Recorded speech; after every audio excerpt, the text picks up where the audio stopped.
జానకి ఆర్యని దగ్గరుండి పెళ్లి కూతుర్లా రెడీ చేస్తూ ఉంటుంది. అదేంటొదినా నువ్వు ఈ పెళ్లి జరగకుండా అడ్డుకుంటావు అనుకున్నానే, కానీ సైలెంట్‌గా చూస్తుండిపోయావు అని పార్వతి అంటే, కన్న తండ్రే ఊరుకుండిపోతే ఇక నేనేం చేస్తాను? నేనేమైనా చేసినా నా మాట పడనేస్తారా ఏంటి? అని పద్మ, పార్వతి దూరంగా నిలబడి మాట్లాడుకుంటూ ఉంటారు. అదేంటి మీరు ఇక్కడే ఉన్నారు, రండి ఆర్యని రెడీ చేస్తురు అని రామలక్ష్మి అక్కడికొచ్చి చెప్తూ ఉంటుంది. మీరున్నారు కదా చేయటానికి అని పద్మ అంటోంది. సరే నీ చేతులతో బాస్కం కట్టు పద్మ అని జానకి అనడంతో, వద్దులే నా చేతులతో కడితే పుసిక్కిన ఊడిపోతే మళ్ళీ నన్ను ఏదో ఒకటి అంటారు. అసలే నా చేతులు మంచివి కాదు కదా అని పద్మ అంటే, ఎప్పుడు అలా అపశకునంగా ఎందుకు పద్మ మాట్లాడతావు అని జానకి అంటుంది. సరే నేను కడతాను అని రామలక్ష్మి దగ్గరుండి కడుతూ ఉంటుంది. చూడు నీ కోడలు బాస్కం కట్టుకొని ఎంత బాగుందో అని మళ్ళీ జానకి అనడంతో, ఎన్నిసార్లు కట్టుకుంటుందేంటి అని మళ్ళీ పద్మ వెటకారాలాడుతూ ఉంటుంది. వీళ్ళు చిన్నపిల్లలు కదా అని జానకి అంటే, వచ్చే సంవత్సరానికి ఈ పాటికి పిల్లల్ని కూడా ఎత్తుకొని ఉంటారు, వీళ్ళు చిన్నపిల్లలేంటి అని పద్మ అంటుంది. సరే సమయం అవుతోంది, రండి మండపం దగ్గరికి వెళ్దాం అని జానకి అంటే, అప్పుడే అక్కడ కిషోర్ వేసుకోవాల్సిన కొత్త బట్టల ప్లేట్లో ఉంటాయి. అయ్యో నాన్న వేసుకోవాల్సిన కొత్త బట్టలు ఇక్కడే ఉండిపోయాయి ఏంటి అని ఆద్య అంటుంది.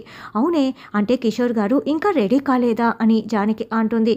పెద్దమ్మ నేను వెళ్ళి తీసుకువెళ్ళి ఇచ్చి వస్తాను అని మాట్లాడి వస్తాను అని ఆద్య అంటే, ఆద్య నువ్వెందుకు, నేను వెళ్తానులే అని రామలక్ష్మి అంటుంది. ఎవరి నాన్నలకి వాళ్ళే సేవ చేసుకోవాలి, నువ్వెందుకే తీసుకువెళ్ళడం అని పద్మ అంటే, వాళ్ళ నాన్న కదా ఆద్యనే వెళ్ళి ఇస్తుందిలే రామా, నువ్వు రా ఆద్య నువ్వు వెళ్ళమ్మా అని జానకి చెప్తుంది.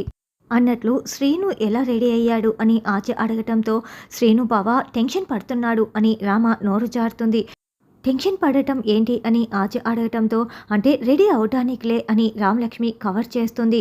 అయితే నేను మా నాన్నకి ఈ బట్టలు ఇచ్చేసి వస్తాను అని ఆద్య వెళ్తూ ఉంటే, ఇక రామలక్ష్మి అయ్యయ్యో ఇప్పుడు ఎలా, నిజం తెలిసిపోతుంది కదా అని అనుకుంటూ ఆద్య వెనకాలే పరుగులు పెడుతూ వస్తూ ఉంటుంది. ఆద్య కిందికి రాగానే అటుగా వెంకట్రావు వెళ్తూ ఉంటాడు. మామయ్య మామయ్య, ఆద్య కిషోర్ బాబాయ్కి బట్టలు ఇవ్వటానికి వెళ్తోంది, ఆపు ఆపు అని రామలక్ష్మి సైగ చేయటంతో, అమ్మో ఇప్పుడు ఆద్య కనుక వెళ్తే కొంపలు మునిగిపోతాయి అని వెంకట్రావు అనుకుంటూ, అమ్మ ఆద్య ఎక్కడికమ్మా వెళ్తున్నావు, మీ నాన్నకి బట్టలు ఇవ్వటానికా, ఇలా ఇవ్వు నేనున్నాను కదా, నువ్వేంటమ్మా వెళ్ళేది, నేను ఇస్తానులే అని చెప్పి వెంకట్రావు పట్టుకు వెళ్తాడు. నేనిచ్చిన మత్తు ట్యాబ్లెట్ల వల్ల ఇంకా నిద్రపోతున్నాడు బావుగారు, మీరు ఇలాగే నిద్రపోవాలి అని ఆయనే బట్టలు మార్చేసి ఇక అతను కూర్చొని కళ్ళు మూసుకున్నట్లు బెడ్పై అరేంజ్ చేసేసి, మీరు ఇలాగే ఉండండి, పెళ్ళి అయిపోయేంత వరకు కూడా మీరు ఇక్కడ ఇలాగే ఉండాలి అని అనుకుంటూ వెంకట్రావు అరేంజ్ చేస్తూ ఉంటాడు. ఈ లోపల ఆర్యని మండపం దగ్గరికి తీసుకొచ్చి పెళ్లిపీటలపై కూర్చోపెడుతూ ఉంటే శ్రీను కూడా అప్పుడే వస్తాడు. పెళ్లి పీటల మీద కూర్చోండిక అని చెప్తూ ఉంటే, లేదు లేదు ముందు పెద్దల ఆశీర్వాదం తీసుకున్న తర్వాత కూర్చుందురు, అంతేకాదు మీ నాన్న కిషోర్ కూడా రావాలి కదా అని రఘురాం అంటాడు. అవును కిషోర్ గారు ఎక్కడా, ఇంకా రాలేదేంటి అని నాన్నెక్కడా అని ఆద్య అడుగుతూ ఉంటుంది. మీ మావయ్య దగ్గరుండి పౌడర్ కూడా పూస్తున్నాడు అని పార్వతి అంటే, పగలు పెళ్లి వద్దని రాత్రికి పెళ్లి ఇష్టమే అని చెప్తే మరి వెంకట్రావు బావుకి ఆనందం పట్టలేకపోతున్నట్లున్నాడు, ఆనందమైన బాధైనా ఆయన బావ అంతే అని శివరాం చెప్తూ ఉంటాడు.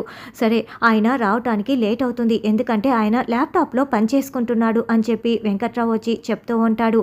అయితే ఆయన రావటానికి సమయం పడుతుందంట, పెద్దల దగ్గర ఆశీర్వాదం తీసుకోండి అని శివరాం అనడంతో, ఆచా శ్రీను బామ్మ దగ్గర ఆశీర్వాదం తీసుకోవటానికి వస్తూ ఉంటే, వద్దు వద్దు నా దగ్గర వద్దమ్మా, ఎందుకంటే నేను ముత్తైదుని కాదు కదా, ఇదిగో మీ పెద్దమ్మ పెద్దనాన్న ఆశీర్వాదం తీసుకోండని బామ్మ చెప్తుంది. అంతకంటే ముందుగా కిషోర్ దగ్గర ఆశీర్వాదం తీసుకుంటే బాగుంటుంది, కానీ కిషోర్ ఏమో పనిలో ఉన్నారని చెప్తున్నారు కదా అని రఘురాం అంటారు. అంతకంటే ముందుగా నాకు ఒక ధర్మ సందేహం అడగచ్చా అని శ్రీను అంటే, అడగమని రఘురాం అంటాడు. అంటే ఆద్య వాళ్ళమ్మ సంధ్య అత్తయ్య ఇప్పుడు ప్రాణాలతో లేదు కదా, మరి ఒకరే కదా ఇప్పుడు కిషోర్ మామయ్య ఉండేది, మరి అలాంటి ఆయన దగ్గర ఆశీర్వాదం తీసుకోవచ్చా అని శ్రీను అడగటంతో, భలే సందేహం అడిగావు బావా, కరెక్ట్గా అడిగావు అని రామలక్ష్మి అంటుంది. అవును తీసుకోకూడదు కదా, అదే ఆచారం అని శౌర్య కూడా అంటాడు. కాబట్టి తాళి కట్టించేసేయండి, పెళ్ళైన తర్వాత అందరి కాళ్ళకి నమస్కరించేయచ్చు, ముందు తాళి అని వెంకట్రావు అంటాడు. లేదు నేను వెళ్ళి కిషోర్ని తీసుకువస్తాను అని రఘురాం అంటాడు. బావుగారు మీరు ఆగండి, నేను తీసుకువస్తాను కదా, ఆయన రానని చెప్పినా సరే ఈసారి నేను భుజం మీద వేసుకొని తీసుకువస్తాను, ఒరేయ్ మీరు పెళ్లిపీటల మీద కూర్చోండి, ఈ లోపల పెళ్లి తంతు కానిస్తూ ఉండండి, నేను తీసుకువస్తాను కదా అని వెంకట్రావు వెళ్తాడు. వెళ్ళటమే కానీ తీసుకురావటం ఉండదనుకుంటా. అక్కడ ఆయన పరిస్థితి ఎలా ఉందో ఏంటో అని రామలక్ష్మి చాలా కంగారు పడిపోతూ ఉంటుంది. పంతులు గారు, ఇంతకుముందు శ్రీను ఆజమెల్లో తాళి కట్టేశాడు కాబట్టి మళ్ళీ మొదటి నుంచి మంత్రాలు చదవనవసరం లేదు. డైరెక్ట్‌గా తాళి కట్టించేసేయండి అని శౌర్య అంటాడు. అప్పుడు పూజారి గారు, పెద్దగా సమయం ఏమీ పట్టదులేండి బాబు, కాస్త ఆగండి అని మంత్రాలు చదువుతూ ఉంటాడు. ఇక ఆద్య చాలా సంతోషపడుతూ, సిగ్గుపడుతూ శ్రీను వైపు చూస్తూ ఉంటుంది. వెంకట్రావు మళ్ళీ కిషోర్ దగ్గరికి వచ్చి, బావగారు అక్కడ మీకోసమే అందరూ ఎదురు చూస్తున్నారు. మంత్రాలు చదువుతున్నారు. వినపడుతుందా అని వెంకట్రావు తెగ నటించేస్తూ ఉంటారు. మాకైతే వినపడుతుంది. మత్తులో ఉన్న మీకెలా వినపడుతుంది? అయినా మీరు ఈరోజు లేస్తారా? ఈరోజు లేవకపోతే రాత్రికి శ్రీను ఆద్యల శోభనం కూడా జరిపించేయచ్చు. మీరు ఇలాగే ఉండండి. బావగారు నన్ను క్షమించండి. మీ పర్మిషన్ లేకుండా పెళ్లి జరిపించేస్తున్నాం. తప్పటం లేదు బావగారు. సరే ఉంటాను బావగారు. ఇప్పుడు అక్కడికి వెళ్ళి నేనేం చెప్పాలి అని వెంకట్రావు అనుకుంటూ ఆ పని చేస్తాను అని అనుకుంటూ బయటికి వస్తాడు. అబ్బబ్బబ్బా! ఈ ఫారెనోళ్ళు అంతే. ఏదో వీడియో కాల్, కాన్ఫరెన్స్ కాల్ మీటింగ్‌లో ఉన్నాడంట.